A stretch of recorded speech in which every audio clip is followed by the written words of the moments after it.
Hello viewers, welcome to my botanical bliss. এটা হচ্ছে সাদা বোগেনভেলিয়া।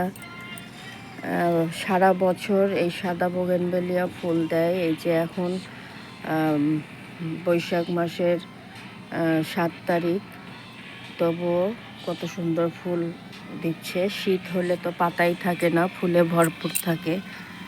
এটা আমি একটা টবে, 10 ইঞ্চির টবে রোপণ করেছি। এটা আমার 1 বছরের পুরনো গাছ। দেখতেই পাচ্ছেন কি সুন্দর ফুল।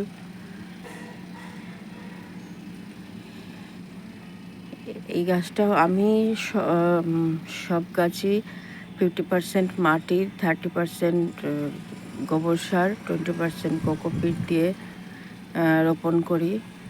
আর সপ্তাহে সপ্তাহে খোল ভেজানো জল দেই। এরকম পরিচর্যা করতে থাকলে প্রতিটা গাছই খুব সুন্দর এবং তরতাজা সবুজ থাকবে। পাতাগুলি দেখতে পাচ্ছেন কত সবুজ, আর গাছ পুরো ফুলে ভর্তি। এটা বাগানের সৌন্দর্য বৃদ্ধি করে। বাগানের সৌন্দর্যের জন্য আপনারা বোগেনভেলিয়া গাছ এভাবে করতে পারেন।